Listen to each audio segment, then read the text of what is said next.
Banyak gak orang yang melakukan ibadah karena dia akan mendapatkan bidadari di surga? Banyak gak? Banyak gak? Banyak.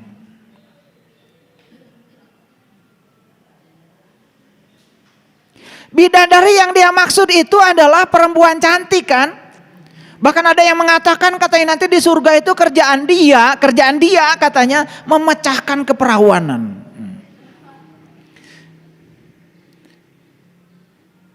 Ini barang suci yang bernama surga saja dikotori oleh pikiran-pikiran tentang itu. Mengerikan gak? Dan lucunya kepercayaan bodong seperti ini banyak yang percaya. Ayat itu ada, yes, ada, saya baca. Tetapi pemahamannya tidak begitu. Akan disediakan 72, bahkan bidadarinya 72. Buat siapa bidadari?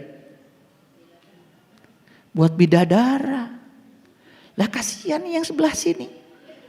Seragam sudah 7 seminggu. Buat ngaji maksud saya. Ini kayaknya yang merah putih juga banyak nih stoknya di rumah.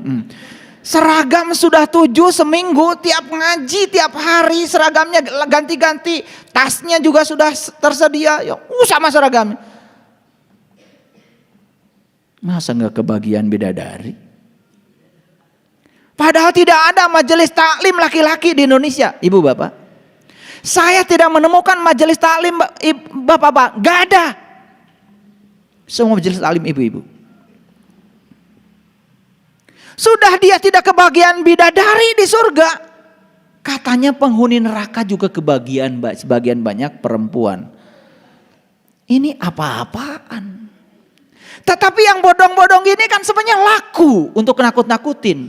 Dibikinlah ya macam-macam fatwa supaya nurut.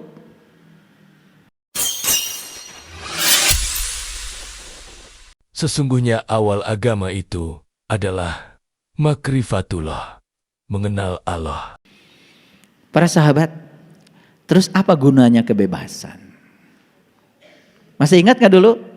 Lihat saya semuanya. Dulu kan gadis semua kan sebelah sini. Waktu gadis kan pengen nikah. Saya mau nanya jujur nih, setelah nikah pengen apa?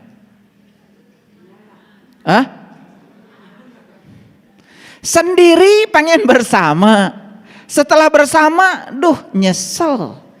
Enakan sendiri. Itu kan angan-angan saja, karena nggak tahu ilmunya.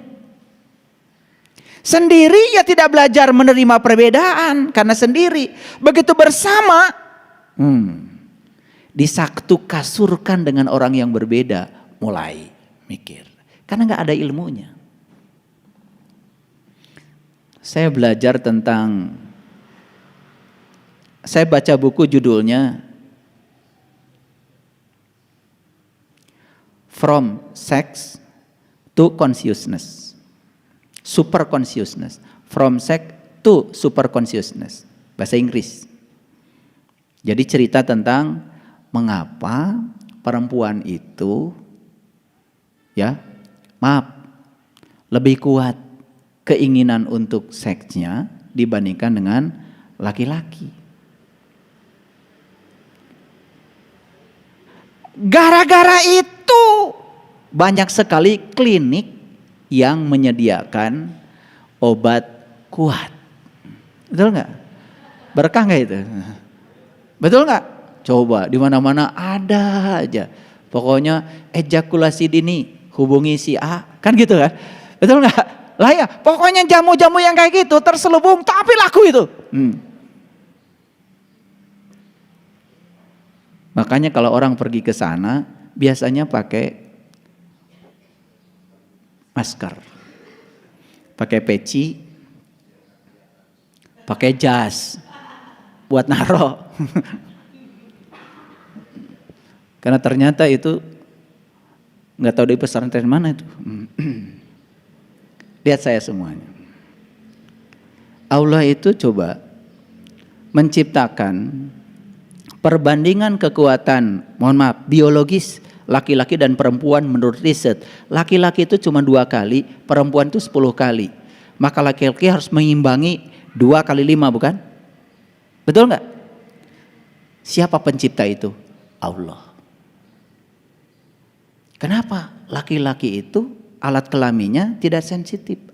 Mengapa laki-laki itu alat kelaminnya sensitif? Karena laki-laki itu tidak melahirkan. Kenapa perempuan itu tidak sensitif? Karena perempuan itu melahirkan. Kalau sensitif, sakit. Tidak sensitif aja sakit. Hebat tuh Allah tuh. Karena dipakai untuk melahirkan, dibuat seperti itu. Nah sekarang kenapa kita menjadi sibuk cari obat kuat? Yang dibutuhkan cuma satu. Gimana saling mengenal, gitu aja kok. Tidak akan ada perceraian kok kalau saling mengenal. Udah nanti saya bicara itu ya secara khusus. Ini masih kemerdekaan ini. Ini ilmu mahal sebetulnya, tapi nyelinap sedikit barusan di kepala saya. Baik, kita lanjutkan dulu. Makanya ya, seks itu bukan harus menimbulkan kita jadi kecanduan, tapi seks itu harusnya bisa menimbulkan kesadaran. Ini penting nih untuk diketahui. Tetapi saya tidak akan cerita ini. Kalau cerita ini langsung matanya nanti itu ya, kita bahas tersendiri. Tapi syaratnya nggak boleh ada anak kecil ya. Baik, apa sih gunanya kebebasan? Lihat saya semuanya. Cinta itu harusnya saling memberi sayap. Kenyataannya cinta itu malah saling mengikat. Buktinya apa? Dulu ketika sendiri bebas. Loh ketika sudah menikah menjadi tidak bebas. Siapa yang pengen menikah? Siapa? Kita, lu saja kali, gue kagak. Ya kita juga yang pengen. Tapi setelah masuk ke situ kemudian terpenjara, nggak ada ilmunya, baru tahu. Jadi bisa jadi pernikahan pun menjadi satu kerangkeng baru yang membuat kita terjajah. Betul apa tidak? Makanya bagus ya kalau sebelum nikah itu belajar dulu ilmunya supaya tidak saling menjajah. Karena begitu masuk ke situ penjajahan terjadi. Lalu kebebasan menjadi tidak ada lagi. Nah pertanyaannya, untuk apa sih kebebasan? Kebebasan itulah yang akan membawa kita kepada tanggung jawab. Pertanyaannya apa tanggung jawab? Apakah tanggung jawab itu kewajiban? Tanggung jawab tidak sama dengan kewajiban. Ayo lihat saya semuanya. Kenapa kalian sholat? Saya bertanya semua orang yang sholat, jawabannya sama. Apa? Karena sholat adalah kewajiban. Oh, perintah Allah. Yuk kita lihat wajib itu apa definisinya. Wajib itu apa definisinya? Dilaksanakan dapat pahala.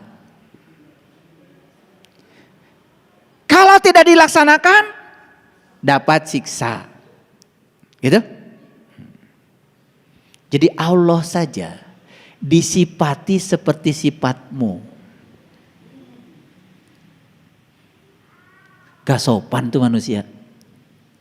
Kan yang punya sifat begitu kan kamu. Kalau orang baik sama kamu, kamu baik sama orang. Kalau orang tidak baik sama kamu, kamu dendam sama orang. Yang punya sifat itu kan elu. Mau punya Allah begitu? Mau punya Tuhan begitu? Kalau kita baik pada dia, ngasih pahala. Kalau kita nggak baik sama dia, dia ngasih siksa. Percaya nggak ada Allah yang maha menyiksa? Bukankah Allah tuh maha pengasih, maha penyayang? Tapi karena kita bodoh, di satu sisi kita mengatakan Allah tuh Ar-Rahman Ar-Rahim. Di sisi lain kita diajarkan begitu, nerima juga. Karena kita dijajah oleh kebodohan kita sendiri.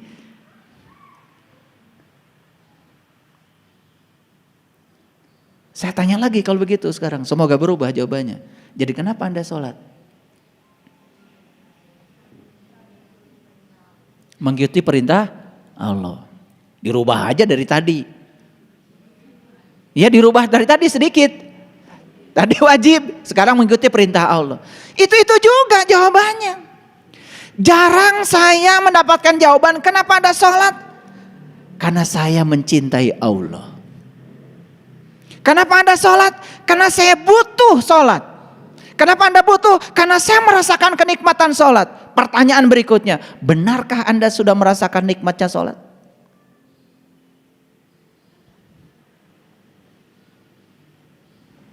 Yuk. Biasa ngomel, gak ngomel, gak enak.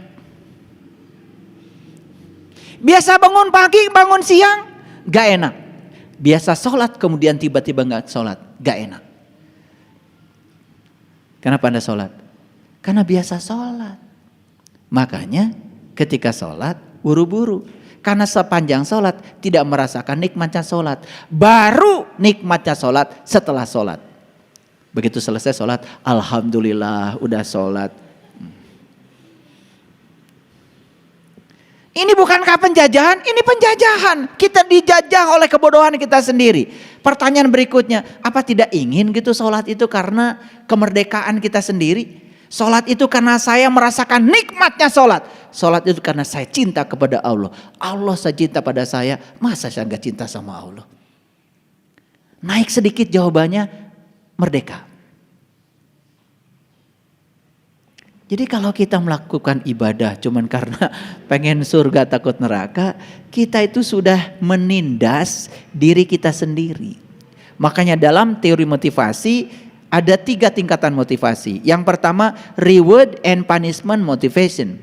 Yang kedua need motivation. Yang ketiga adalah love motivation.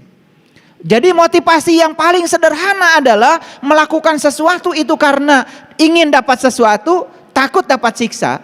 Itu adalah motivasi yang paling rendah. Bayangkan kalau kita punya perusahaan, titipkan perusahaan kita sama orang begitu. Ada kita kerjanya bagus, nggak ada kita kerjanya nggak bagus, rusak perusahaan kita. Tapi titipkan sama orang yang senang bekerja, cinta bekerja, energetik ketika bekerja. Karena dia menemukan personal genius zone-nya ketika bekerja. Jenius dia di bidangnya. Titipkan pekerjaan sama orang seperti itu, pasti berkembang. Gitu. Jadi pertanyaan berikutnya dari saya. Ada yang PNS enggak? Di sini? Polri? TNI? Pegawai? Karyawan? Apapun peran Anda, bukan saya mau pisah-pisahkan. Pertanyaan saya satu aja. Senang enggak dengan yang Anda kerjakan?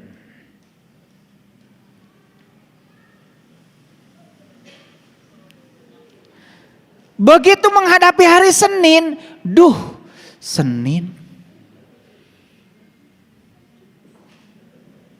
Jadi bekerja dari Senin, Selasa, Rabu, Kamis, Jumat, dan perlu waktu Sabtu Minggu buat berlibur, dia sedang dijajah oleh dirinya sendiri. Orang kayak gini, kerja dimanapun tidak akan berkembang.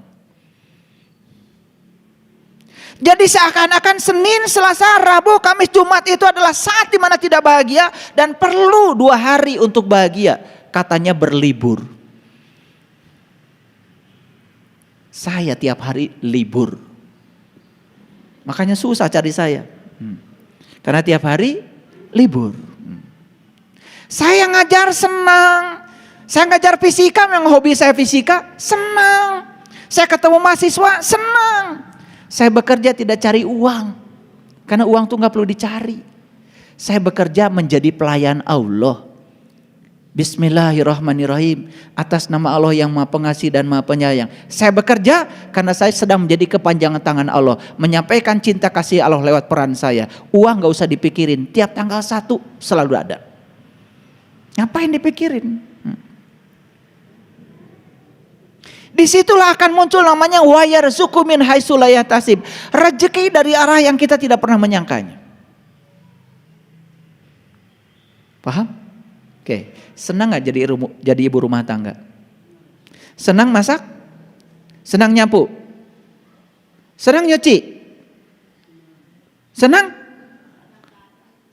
kadang-kadang. Berarti ditindas ini oleh diri sendiri, nggak merdeka. Yang senang itu senang itu sambil nyanyi, ya nyanyi senang. Nah, saya kasih tahu, apapun yang kita kerjakan, kalau senang berarti kita sudah merdeka. Kalau tidak senang berarti tidak merdeka. Cari pekerjaan yang menyenangkan. Saya selalu ngasih tahu sama mahasiswa saya, kalau Anda tidak suka fisika, jangan belajar fisika. Saya lihat mahasiswa ya, kalau dikasih PR, semuanya berubah wajahnya itu. Menakutkan. Berarti dia tidak senang. Harusnya begitu dikasih PR, langsung nyalamin saya. Terima kasih Bapak, banyakin lagi PR-nya. Harus kan begitu.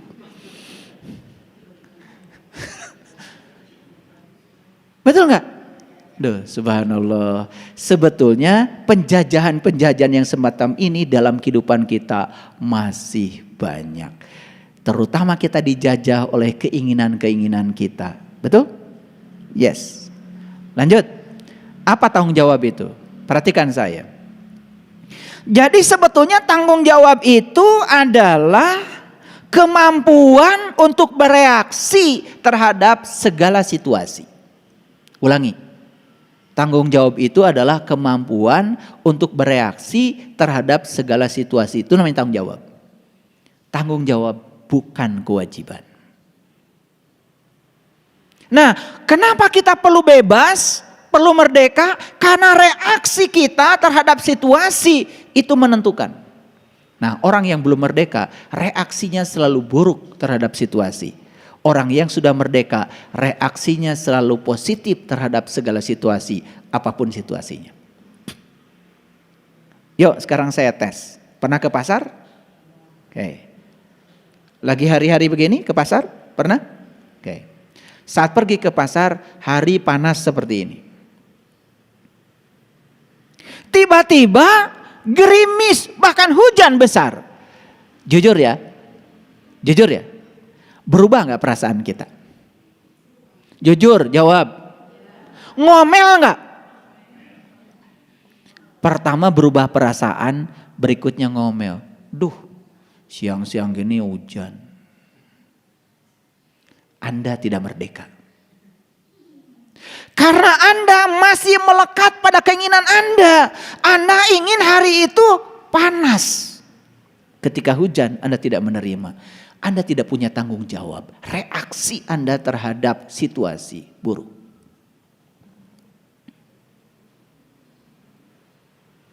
Jadi, sebetulnya keseharian kita itu bisa dideteksi, bisa dilihat.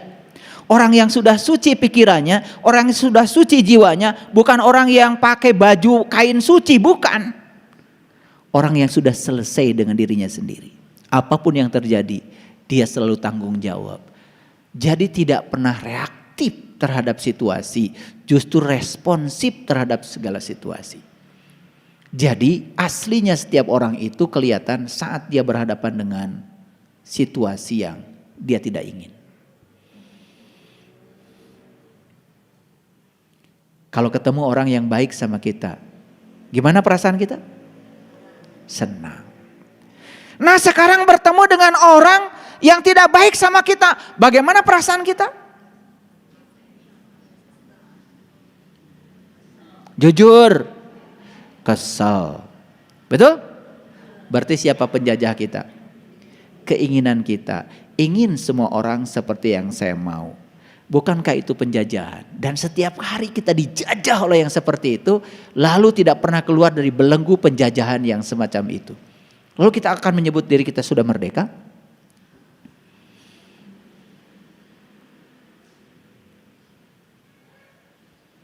Para sahabat,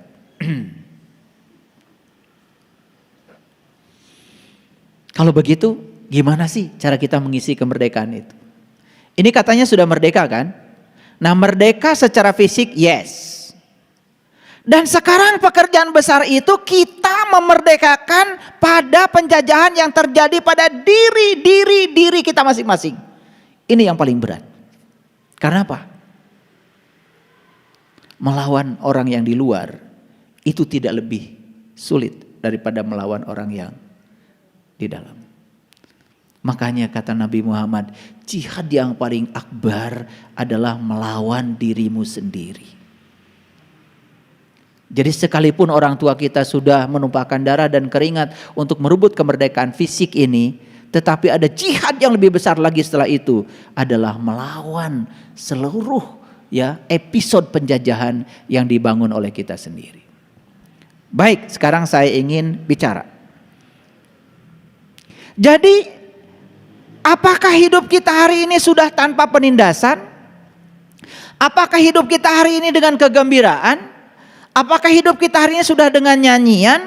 Apakah hidup kita hari ini sudah dengan tarian? Maaf ya, mungkin pernah ada yang ngajarin sama kita, dengarkan musik itu haram. Pernah dengar itu? Dilakukan? Coba pikirkan sederhana, lihat saya semuanya. Yang dengerin musik itu siapa?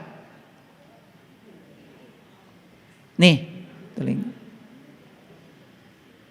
Ini telinga. Kenapa telinga bisa mendengar?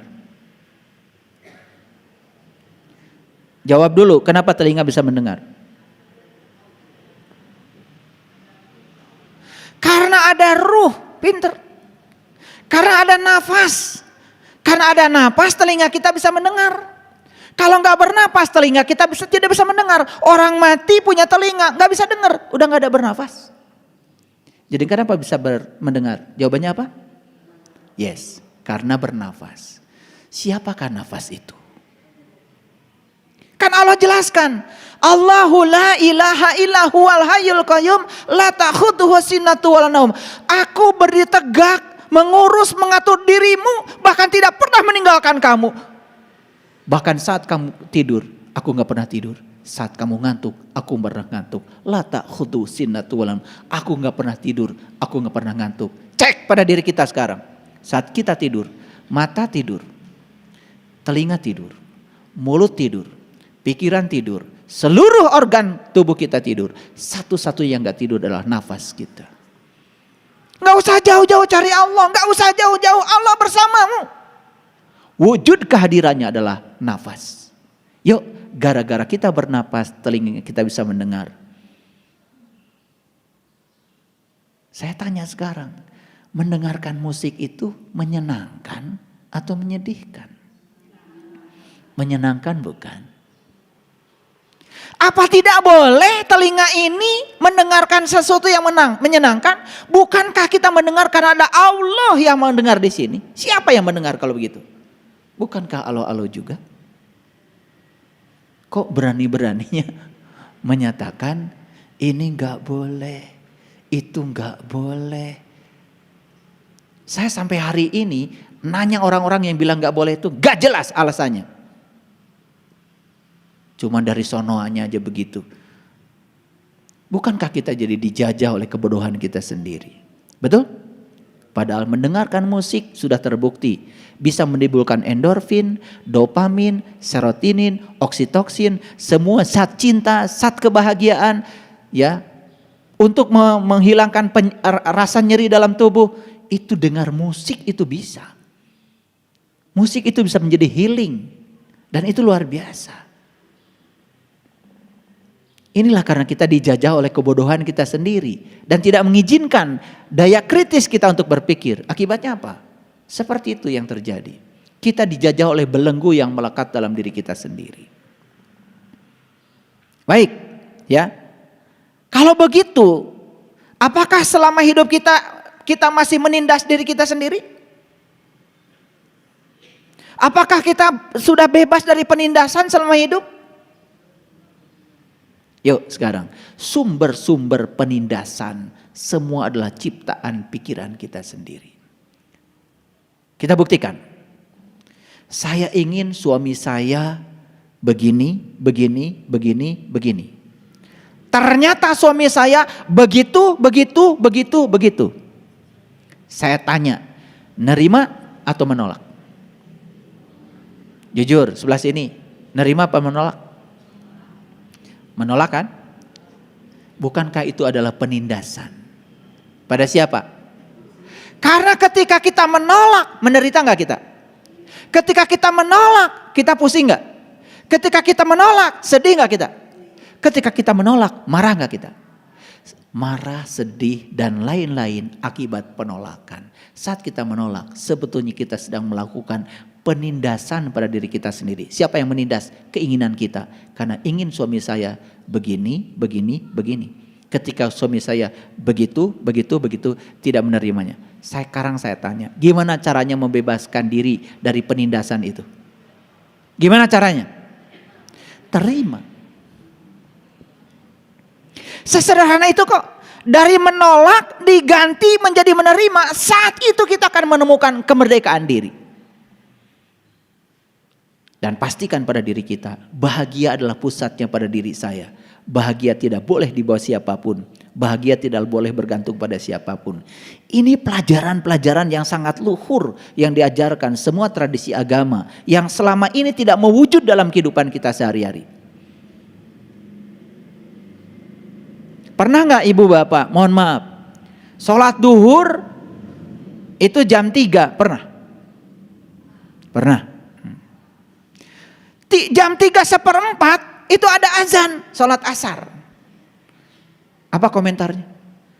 Duh, baru aja duhur sudah asar lagi. Bahagia nggak kedatangan waktu asar? Gak bahagia. Penindasan itu. Penindasan bukan? Penindasan. Kenapa tertindas? Apakah Allah menindas kita dengan mewajibkan sholat? Atau kita tidak tahu ilmunya sholat? Karena kita tidak rindu pada sholat. Belum merasakan nikmatnya sholat. Begitu ada datang waktunya sholat, kita menjadi enggan. Bukankah itu penindasan? So, kalau saya uraikan, satu kata penindasan ini jadi banyak. Pertanyaan berikutnya, apakah hidup kita sudah penuh dengan kegembiraan? Tahu artinya gembira? Ya kalau nggak tahu jangan jawab. Gembira, ya, bahagia, bahasa lainnya, itu tidak sama dengan senang. Senang itu mendapat. Sedangkan bahagia itu justru melepas. Bahagia itu adalah kondisi pikiran yang sudah tenang ketika mendapatkan yang diinginkan dengan yang tidak diinginkan. Itu namanya bahagia. Bahagia itu nggak meluap-luap, tidak begitu. Yang kita selama ini sebut bahagia itu sebetulnya senang. Punya rumah baru, senang. Punya duit banyak, senang.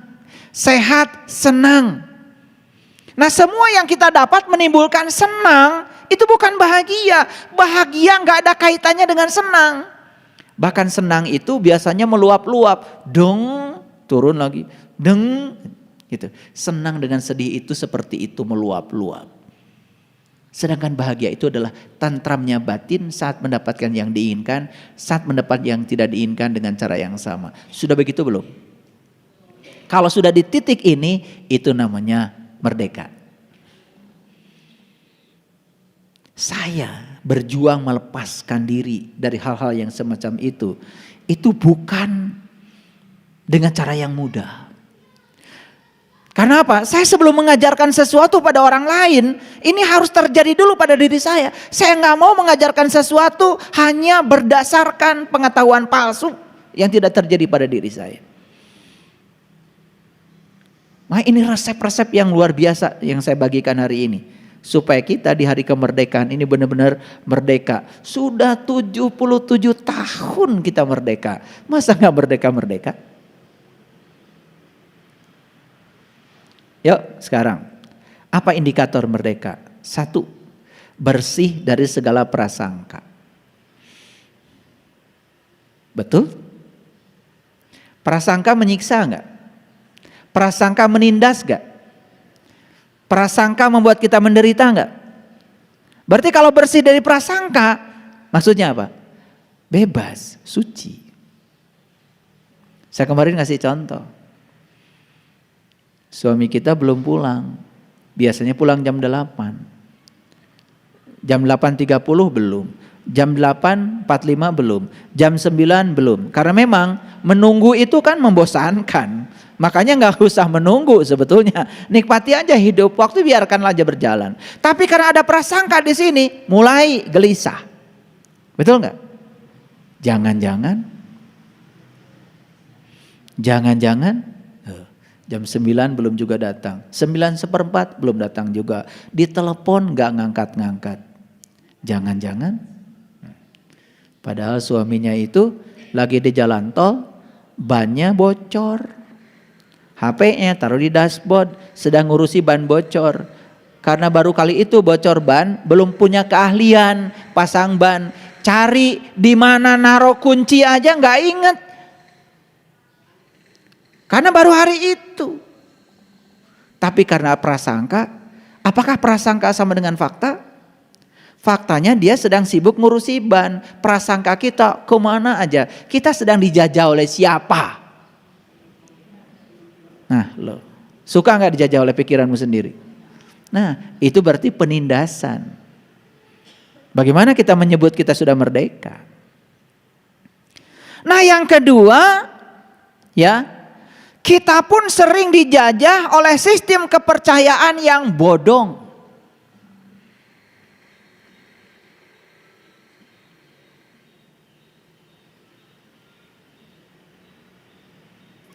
Banyak gak orang yang melakukan ibadah karena dia akan mendapatkan bidadari di surga? Banyak gak? Banyak gak? Banyak.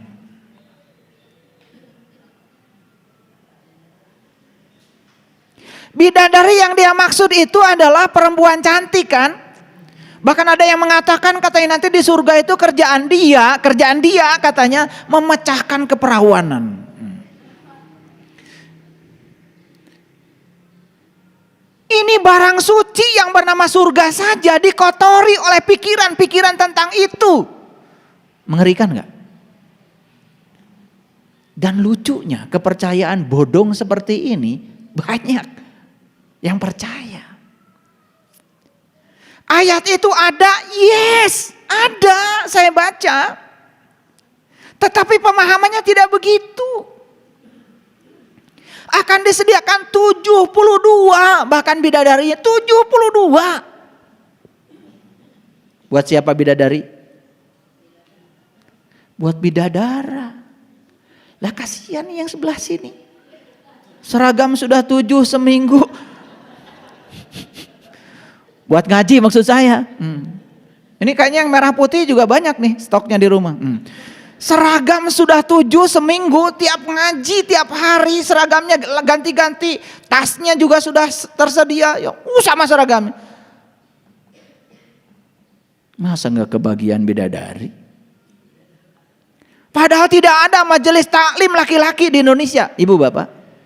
Saya tidak menemukan majelis taklim bapak-bapak, gak ada.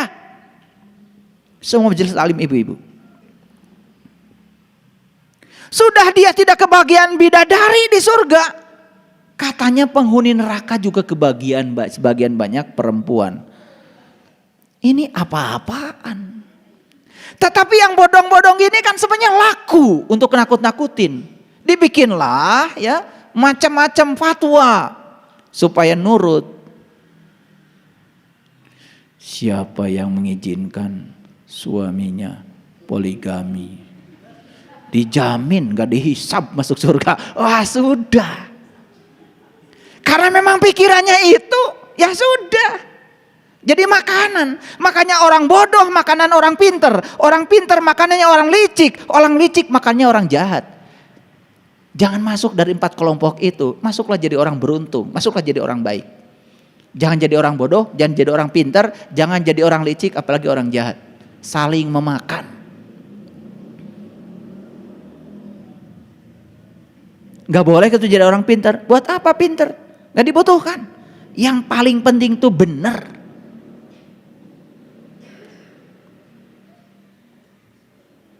Oke. Lanjut.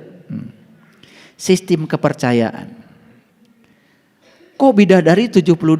Ah, ini gak bisa saya ceritakan di sini. Karena ini sudah masuk wilayah hakikat. Nanti saya ajarkan kalau ingin mengalami. Ibu yang sebelah sini, bapak yang sebelah sini bisa ketemu bidadari 72. Di mana? Di sini, saat ini sekarang. Gimana caranya? Cara gak saya kasih. Enak aja.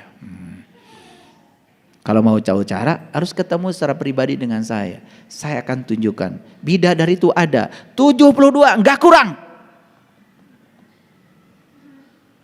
Hebatnya bisa ditemui ibu, bisa ditemui bapak. Kalau kita bicara hakikat, tapi kalau kita bicara syariat, bidadari benar-benar bidadari. Yang ada di otak itu apa? Yang ada di otak itu selalu saja urusan itu. Di dunia aja sudah tiap hari makan obat kuat, masih mikirin bidadari yang kayak gitu lagi di akhirat. Gimana sih? Akhirat aja diracuni dengan kekotoran pikirannya sendiri. Maaf ya saya bicara ini karena lucu aja gitu. Jadi saya pengen bicara. Oke, lanjut dulu. Ya. Menjadi pribadi yang utuh itu merdeka. Menjadi pribadi yang utuh berarti menjadi diri sendiri. Sudah tidak baperan, sudah tidak tersinggungan, sudah tidak berubah dengan apa kata orang tentang dirinya. Ini penting. Karena selama ini hidup kita jadi orang lain. Bahkan kita pun, mohon maaf, gak enak kalau gak Jumatan. Apa kata tetangga? Gak enak kalau gak sholat. Apa kata tetangga? Semua yang dilakukan hanya apa kata orang tentang dirinya. Kapan dia menjadi tamu agung untuk menjadi dirinya sendiri. Padahal Allah mengatakan di Quran, huwallazi yusawwirukum fil arham kaifa yasha. Dialah Allah sang arsitek agung yang menciptakan manusia berbeda-beda sesuai dengan tugas dan perannya masing-masing. Karena semua manusia di dunia ini jenius di bidangnya. Ikan jangan dipaksa memanjat karena akan kelihatan idiot. Ikan itu jeniusnya adalah berenang. Monyet memang jeniusnya memanjat. Jangan suruh monyet berhitung. Idiot. Makanya sekarang di Indonesia baru ada kesadaran baru yang namanya kampus merdeka, merdeka belajar. Baru sadar bangsa kita bahwa anak kita memiliki bakat yang berbeda-beda, tidak boleh dikasih pelajaran yang sama. Biarkan mereka ingin belajar apapun, bebaskan. Maka disebut kurikulum merdeka. Pernah dengar? Iya. Dengar atau jangan dengar yang gosip-gosip terus. Ini penting untuk masa depan anak-anak kita. Bahkan hari ini saya ikut tadi upacara 17 Agustus. Di kampus itu ada pidato dari Menteri Pendidikan dan Kebudayaan. Isi pidatonya adalah tentang bagaimana menghargai anak didik kita sebagai tamu agung yang datang ke semesta untuk menjadi dirinya sendiri. Saya tanggal 25 ini diundang spesial oleh Institut Keguruan dari Malaysia untuk berbicara tentang bagaimana cara menjadikan anak di sekolah sebagai guru. Karena selama ini kebalik pendidikan kita. Yang jadi guru adalah orang-orang yang lulusan pendidikan yang punya otoritas di sekolah. Lalu dia memperlakukan anak seperti yang dia mau. Dan dia ukur anak dengan ukuran dia. Tidak mengukur anak dengan ukuran anak. Ini pendidikan macam apa seperti ini? Anak sukanya main bola disuruh matematika. Ya idiot. Kita tidak menghargai potensi semesta. Anak adalah tamu agung yang diutus ke semesta untuk menjadi dirinya sendiri. Maaf ibu bapak. Kenapa ibu bapak hari ini tidak menjadi diri sendiri? Karena sistem pendidikan, lingkungan kita memaksa kita untuk menjadi seperti lingkungan. Makanya kita sudah kehilangan kemerdekaan, bukan? Betul? Ada orang tua. Dia adalah seorang akademisi. Dia punya anak 3. Dan anaknya diintervensi. 1 pendidikannya, 2 jodohnya, 3 pekerjaannya. Pendidikannya diintervensi oleh orang tuanya. Gak boleh jurusan lain. Kecuali jurusan yang orang tuanya mau. Stres. Makanya banyak yang kemudian pekerjaannya bagus. tapi mulai banyak penyakit dalam tubuhnya. Kenapa? Tidak happy dengan pekerjaannya. Kenapa? Orang tua intervensi, pendidikan, pekerjaan, jodoh bahkan intervensi semuanya. Begitu intervensi, kita sudah melanggar data karma anak kita sendiri. Apa yang terjadi? Pasti akan mengalami berbagai macam hambatan. Kenapa? Kita menghalangi anak kita untuk melunasi data karmanya sendiri karena kita intervensi. Ya, itu 3 besar yang sering intervensi: pendidikan, pekerjaan, dan jodoh.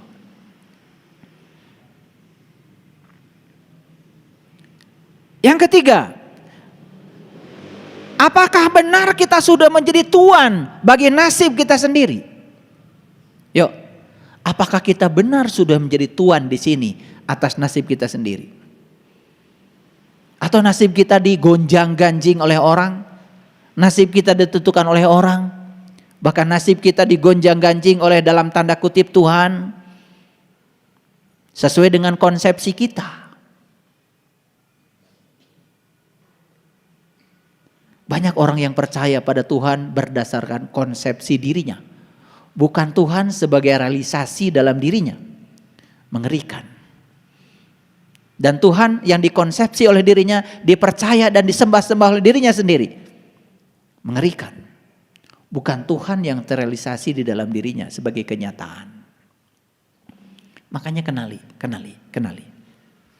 Nabi mengatakan, siapa yang kenal dirinya, dia akan kenal Tuhannya. Maka apapun dalam hidup, mulai dari pengenalan pada dirimu sendiri. Kalau kita nggak kenal diri kita sendiri, hidup kita itu terus saja merasa sedang pergi ke Jakarta, padahal kita arahnya ke Surabaya. Merasa kita sudah lelah dan lari, padahal kita sedang menuju arah yang tidak tepat, tidak sesuai dengan tujuan kita. Sibuk tetapi tidak sukses.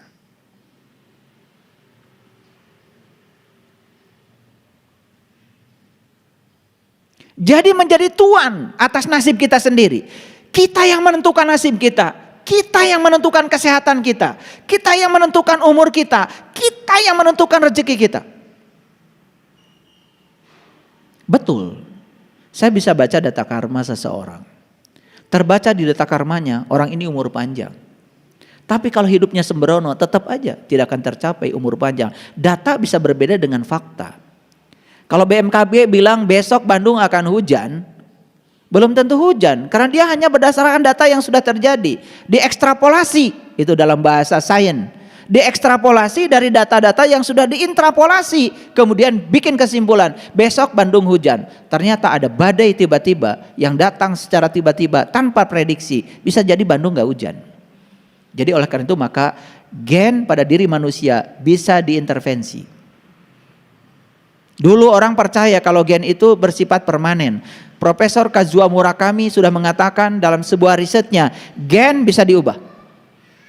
Jadi kalau tercatat di data karma seseorang ini orang ini, ya mohon maaf,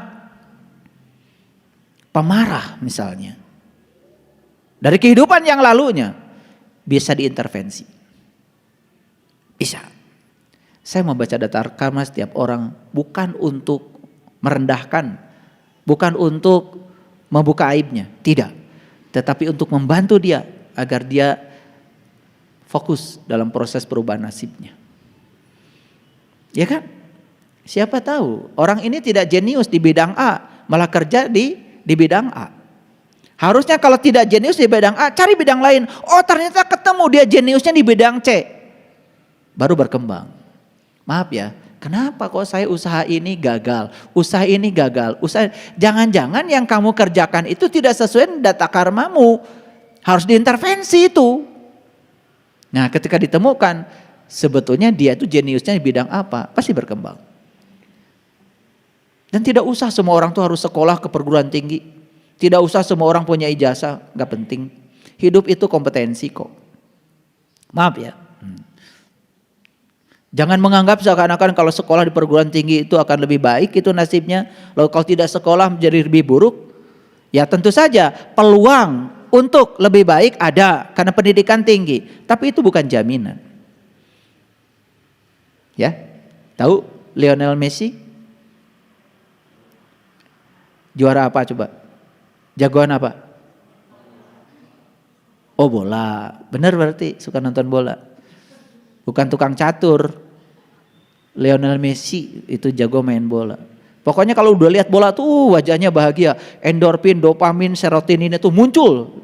Gelombang otaknya itu kelihatan, jenius di bidangnya. Iya, dia ngolah bola luar biasa. Badannya nggak besar kok, kecil. Tetapi dia bisa memainkan bola sedemikian luar biasanya. Bahkan kalau dia itu menendang ke gawang, itu tidak pernah dengan tenaga yang besar, tetapi dengan kecerdasannya. Cukup dengan sontekan sedikit saja, yang penting masuk. Tidak pakai tenaga, tidak pakai apa, itu yang saya lihat. Karena memang jenius di bidangnya. Apakah Lionel Messi ahli matematika? Belum tentu. Tidak usah menjadi ahli dalam bidang semuanya. Ini namanya merdeka belajar. Ini juga dalam rangka kemerdekaan.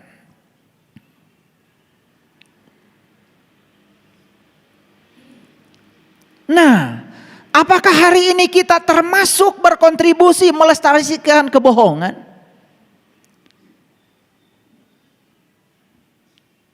Kalau ditanya begini pasti bingung.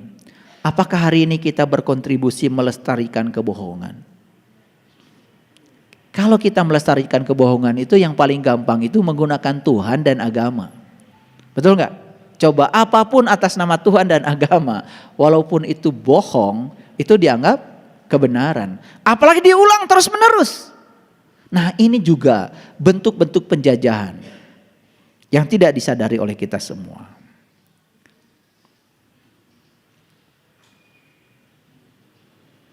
Nah, bentuk penjajahan yang paling parah ini. Silakan lihat ayat ini. Pernah nggak baca ayat ini? Ngerti nggak ayat ini? Sengaja saya tidak pakai terjemahan. Ini Quran surat Al-Balad. Tahu balad artinya apa? Balad, kota. Nah, orang nggak akan ngerti ayat ini kalau belum pernah ke kota. Sudah pernah pergi ke kota? Sudah pergi ke kota? Jakarta. Kata siapa Jakarta kota? Emang Jakarta ada di Quran? Saya sedang bicara Quran. Kota yang dimaksud Quran beda dengan kota yang kamu mau. Jakarta. Makanya di Quran ada perintah. Kamu harus hijrah dari kampung ke kota, dari kegelapan kepada terang, dari luar ke dalam. Ya. Dari tidak sadar menjadi sadar, dari kebencian pada cinta kasih. Itu hijrah itu. Nah, orang yang sudah di level itu namanya sudah tinggal di kota. Makanya Quran surat Al-Balad cerita tentang perjalanan ke kota, bukan ke Jakarta. Kotanya di sini nih. Makanya disitulah perlu hanoman, perlu orang yang mengerti yang mengantarkan kita ke kota. Di sana luar biasa terang benderang. Yang disebut Madinatul Al-Munawwarah itu sejatinya bukan di Timur Tengah, sejatinya di sini. Pusat semesta itu ada di sini. Kalau tahu ilmunya, tahu caranya. Baik, di ayat ini Allah mengatakan wahadainahu najdain. Aku telah memberikan kepadamu dua jalan. Fala aqtahamal aqobah, tidakkah engkau mencoba jalan mendaki? Ini kalimat sangat luar biasa, kalimat sastra yang sangat luar biasa. Perhatikan lagi saya. Dan aku telah menunjukkan dua jalan. Tetapi Allah di ayat berikutnya tidak menyuruh kita memilih salah satu dari dua jalan. Lalu Allah bilang, fala aqtahamal aqobah, tidakkah engkau mencoba jalan mendaki? Dikasih dua jalan tapi kita tidak disuruh memilih salah satu, malah disuruh mendaki. Ini bahasa sastra yang sangat luar biasa. Kalau kita tidak mengalami ayat ini nggak akan ngerti. Wa ma adraka mal aqobah. Apa sih jalan mendaki itu? Dijelaskan di ayat yang ke-13. Fakkur raqobah. Bebaskan dirimu dari perbudakan.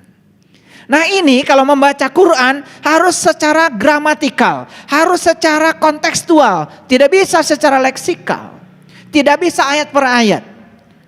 Dan pastikan Bahwa ini kita baca secara utuh satu surat.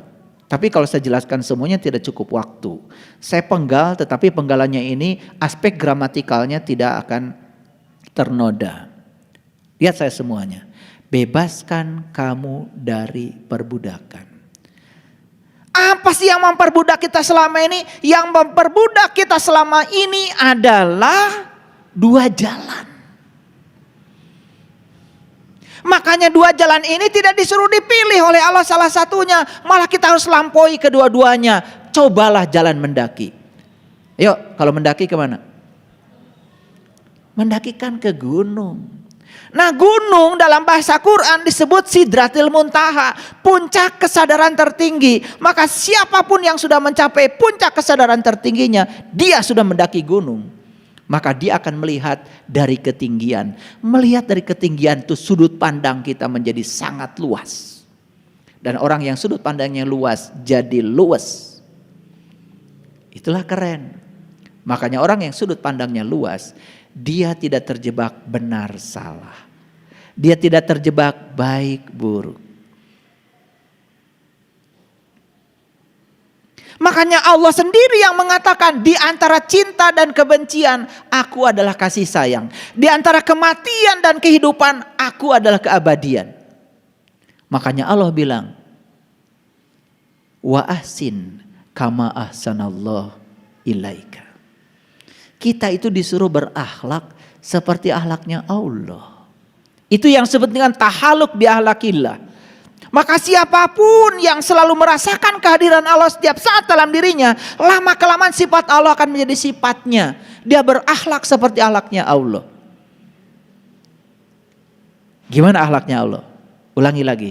Di antara kehidupan dan kematian, aku adalah keabadian. Allah terjebak oleh kehidupan? Tidak. Terjebak oleh kematian? Tidak. Kehidupan dan kematian itu adalah dualitas. Lampaui keduanya supaya kita menuju keabadian. Di antara kebencian dan cinta, aku juga tidak ada di antara dua-duanya. Tidak ada di sini, tidak ada di sini. Allah tidak ada di kebencian, Allah tidak ada di cinta. Di mana Allah? Aku adalah kasih sayang. Loh, apa bedanya kasih sayang dengan kebencian dan cinta? Lihat saya. Cinta dan kebencian itu adalah dua ekstrim bandul yang sangat ekstrim. Dan Allah berdiri di tengah. Di antara kebencian dan cinta, aku adalah kasih sayang. Makanya Allah itu tidak pilih kasih. Menyayangi orang yang baik. Allah juga jangan dikira loh, menyayangi orang yang disebut kurang baik. Karena adanya orang yang baik, gara-gara ada orang yang tidak baik loh.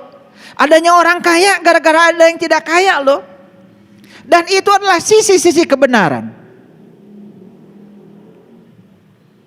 Jadi kalau orang yang sudah mencapai kebenaran, dia sudah bisa melihat dualitas yang selama ini dipersoalankan adalah sisi-sisi kebenaran. Maka dia bisa menerima dua-duanya karena dia sudah mendaki fakkur raqabah, dia sudah melangit.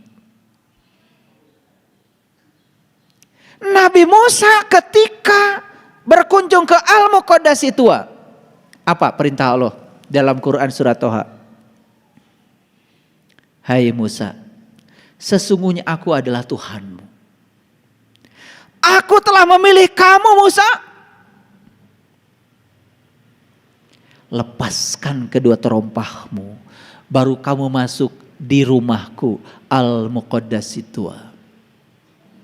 Baru Musa masuk ke rumahnya Tuhan dan berjumpa dengan Tuhan. Tepat saat Musa melepaskan kedua terompahnya. Nih saya kasih tahu berita baiknya.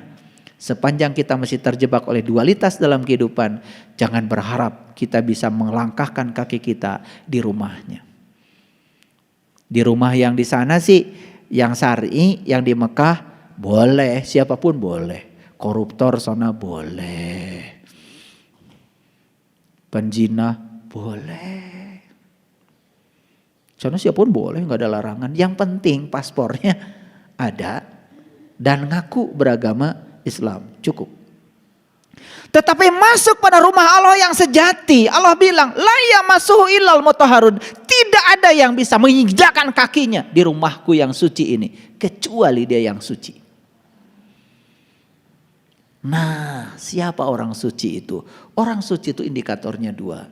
Satu, sudah tidak serakah pada yang dia ingin. Dua, sudah tidak membenci yang tidak dia ingin. Kalau orang sudah tidak serakah pada yang dia ingin, sudah tidak membenci pada yang dia tidak ingin, sudah bisa menerima yang diinginkan dengan yang tidak diinginkan dengan cara yang sama, itulah indikator kesucian. Maka orang yang sudah mencapai kesadaran ini, gampang kok masuk di rumahnya. Pintunya terbuka setiap saat. Dan rumah Tuhan itu ubluk ablak, gak pakai dinding, gak pakai kusen.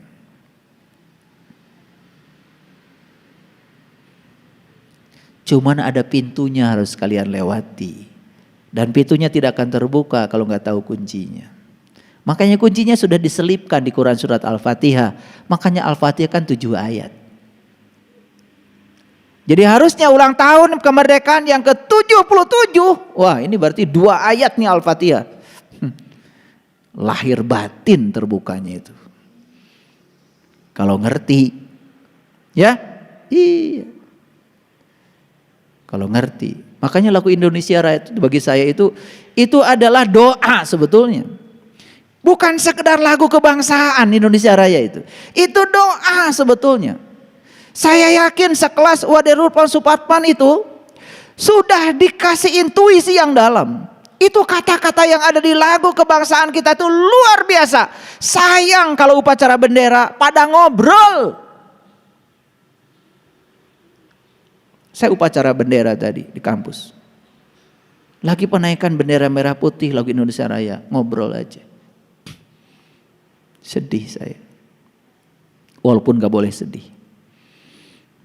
Seperti itu cara kita menghargai. Gak ngerti merah putih itu apa. Sudah jelas merah putih itu artinya apa? Merah itu berani, putih itu suci. Merah putih itu adalah lambang leluhur kita. Berani dalam kesucian. Lambang negara kita burung Garuda, Garuda keren. Nabi Muhammad mi'rajnya pakai buruk, leluhur kita pakai Garuda. Dan di dadanya Garuda itu ada Pancasila, dasar negara kita. Luar biasa. Kalau saya kupas tidak cukup 10 SKS kuliahnya. Indonesia tanah airku, tanah tumpah darahku. Selami. Indonesia ini tanah air, tanah tumpah darah. Dari mana darahmu? Dari mana darahmu? Dari mana dagingmu itu? Dari makanan yang tumbuh di negeri ini. Ini tubuh saya. Dari tempe, dari tahu. Dari kangkung, dari semua makanan-makanan yang berasal dari bumi. Jangan sepelekan makanan itu. Sebentar makanan di atas piring, terpisah dengan diri kita. Tapi sejam 2 jam berikutnya, makanan ini sudah berubah menjadi darah daging kita. Kita bersyukur punya tumpah darah, punya tanah air yang subur, makmur luar biasa. Pergi ke sana, ke Jazirah Arab, batu semua. Sombong-sombongnya orang Indonesia. Melemparkan tongkat saja di sini bisa jadi. Terlalu senang kita itu. Sampai tidak bisa menghargai peninggalan leluhur kita. Pesan-pesannya yang tersimpan di sana. Semua kita lupakan. Lihat Pancasila, sila pertama ketuhanan. Sila kedua kemanusiaan. Pancasila tidak bicara Tuhan. Pancasila bukan berbicara being, tapi berbicara experience of being. Yang paling penting bukan mengesahkan Tuhan, mengesah dengan Tuhan, merasakan kehadiran Tuhan setiap saat. Itu yang akan mengubah akhlak bangsa Indonesia. Keren Pancasila itu. Makanya siapa yang sudah berketuhanan, maka dia akan berkemanusiaan. Sisi tertinggi dari manusia adalah nilai kemanusiaannya. Gak layak disebut manusia kalau tidak punya nilai kemanusiaan. Nilai kemanusiaan manusia adalah sifat ketuhanan yang dititipkan dalam ruhku, yang ditiupkan ke dalam diri kita masing-masing. Sayang kita tidak sadar. Jadi tanah air ini namanya tanah tumpah darah.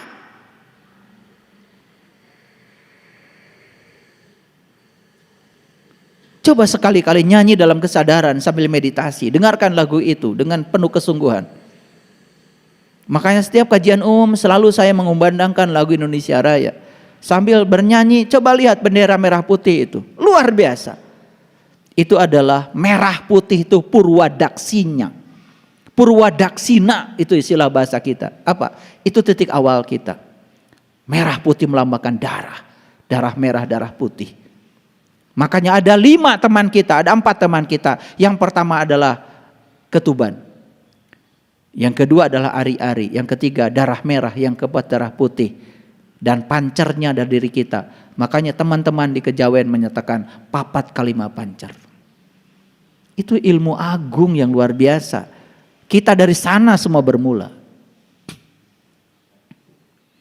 Indonesia tanah airku, tanah tumpah darahku.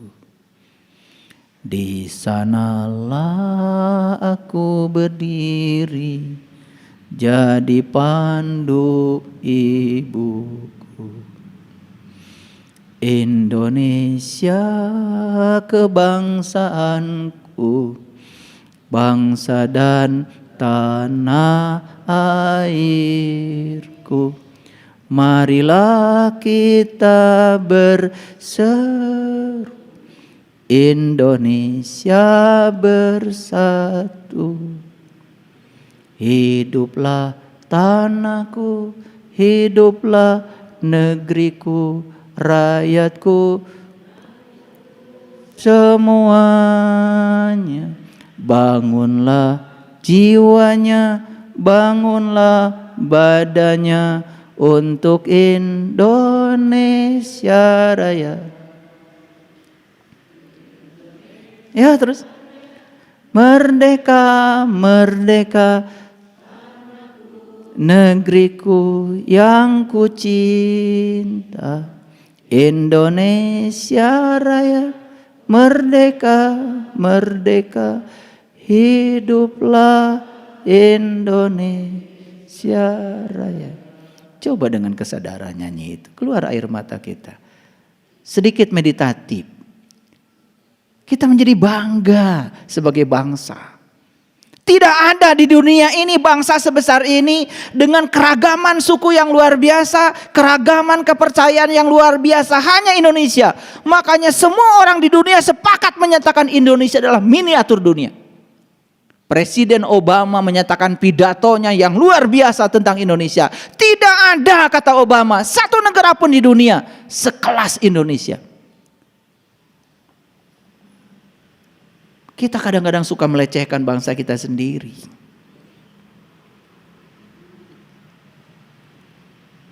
Ada satu pernyataan di lagu tadi itu apa? Bangunlah jiwanya, bangunlah badannya. Kenapa leluhur kita menyatakan bangun dulu jiwa, badan itu akan ngikut. Dan ternyata riset modern tentang neuroscience membuktikan ada 5 tubuh manusia. Yang paling atas namanya tubuh spirit. Kedua dari atas namanya tubuh intuisi. Ketiga namanya tubuh mental. Yang keempat tubuh energi. Yang kelima adalah tubuh fisik, physical body. Bereskan yang atas, tubuh spiritual, beres bawahnya.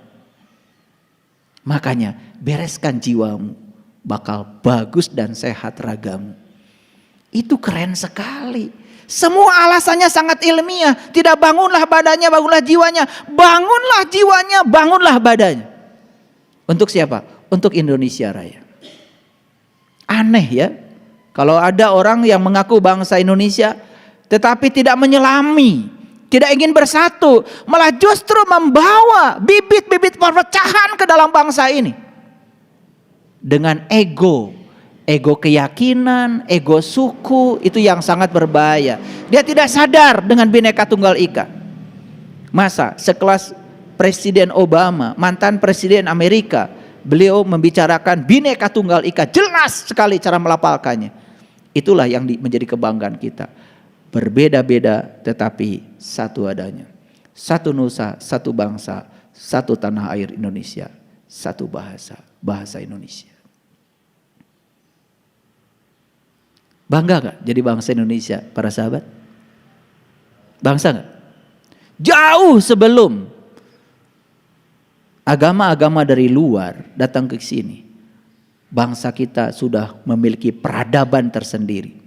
Makanya Pancasila digali dari dasar bumi. Betul itu. Bukan direkayasa, digali. Apa artinya digali? Digali dari berbagai tradisi dan kebudayaan bangsa yang sangat luar biasa.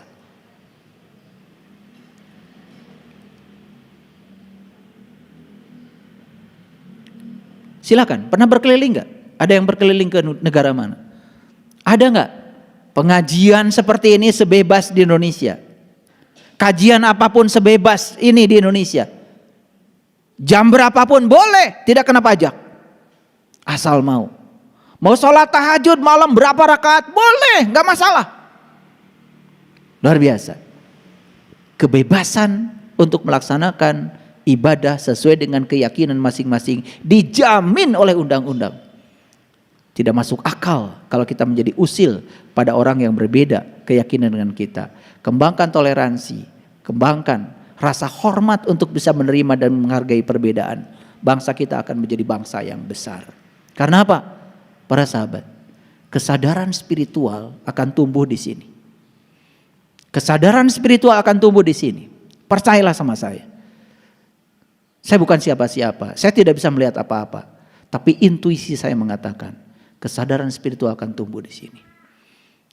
Maka jangan heran kalau kemudian sekarang lahir anak-anak yang berkesadaran. Sekolahkan mereka di sekolah yang bagus. Merdekakan pikiran mereka, merdekakan kehendak mereka. Jangan kemudian dipatok lagi berdasarkan keinginan orang tua. Berikan kebebasan mereka menjadi dirinya sendiri. Hormati anak-anak kita sebagai tamu agung yang datang ke semesta karena diutus oleh sang pemilik semesta untuk menjadi kepanjangan tangan dia menyampaikan cinta kasihnya di semesta ini. Dan kita datang ke semesta ini untuk satu tujuan, memayu hayuning bawono, mempercantik dunia yang sudah cantik ini. Dunia ini cantik sekali, ciptaan sang maha cantik. Yuk kita percantik. Kita jaga persatuan dan kesatuan, kita jaga kerukunan, belajar menghormati dan menghargai perbedaan. Toleransi hanya muncul pada orang-orang yang sudah dewasa, memahami esensi agama dan keyakinan masing-masing. Para sahabat, tidak boleh memilih salah satu dari dua jalan itu, tetapi cobalah jalan mendaki. Pengen tahu caranya? Pengen tahu caranya? Ya. Saya tanya sekali lagi, pengen tahu caranya mendaki? Ya. Mendaki itu ke atas. Makanya orang tua kita pakai burung Garuda, Nabi Muhammad pakai buruk. Itulah mendaki. Harus pakai burung, harus menggunakan pesawat. Dan pesawatnya adalah ada pada diri kita masing-masing. Kalau tahu ilmunya, tahu caranya, kita bisa. Kita bisa menjelajah seluruh sempadan langit dan bumi. Di Quran surat Ar-Rahman dikatakan, manusia bisa menjelajah lapisan-lapisan terdalam langit dan bumi. Satu syaratnya, illa bisultan, kalau punya kekuatan. Kekuatan yang akan bisa mengantarkan kita menjelajah semuanya cuma satu, ilmu pengetahuan. Jangan berhenti belajar. Shadaqallahu adzim. Barakallahu li wa lakum. Assalamualaikum warahmatullahi wabarakatuh.